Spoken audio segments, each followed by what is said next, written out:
Hello guys, કેમ છો? મજામાં છો? આજના નવા બ્લોગમાં તમારું હાર્દિક સ્વાગત છે. તો ગાઈસ, કેમ છો? બધા મજામાં? તો જય બાબારી. તો ગાઈસ, મારા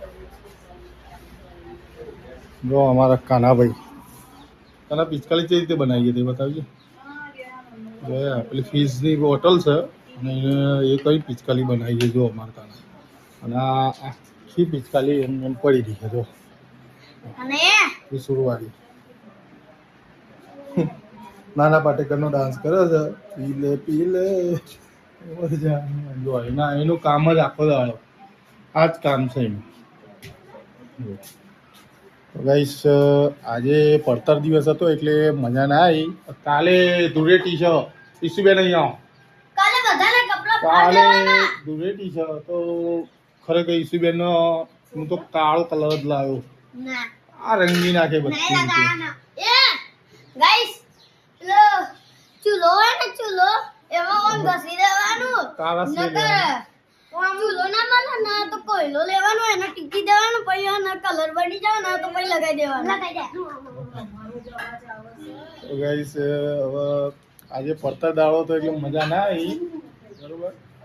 અને પડતર દિવસમાં મજા ના આવી બરોબર. તો અમારો બ્લોગ જોતા રહેજો, મજા આવશે તમને બ્લોગ જોવાની. અને કાલે હોળીનો પણ બ્લોગ આવશે.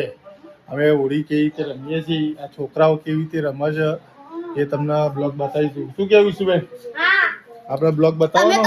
અમે તો હોળી રમ્યા ને તો દાંત પર ઘસી દઈએ.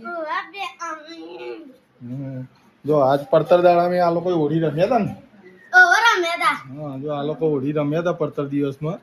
પણ સ્પીકર વિડીયો ના બનાવ્યો આ લોકો. હું ઘેર નતો, હું બહાર ગયો હતો એટલે આજ વિડીયો નતો બનાવ્યો બરોબર. ગાઈસ, અમારા બ્લોગ જોતા રહેજો.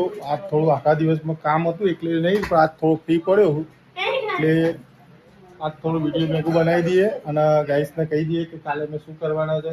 આ ઈસુબેને કલર લાવી દીધા છે અને કાનાને તો કાલે કલર તમને બતાવી દીધા. કાનાએ શું શોપિંગ કરી હતી કલરમાં, બધા કલરો આવી ગયા હતા. પિચકારીએ તમને બતાવી હતી બરોબર. તો ગાઈસ, અમારો બ્લોગ જોતા રહેજો. ચલો બાય.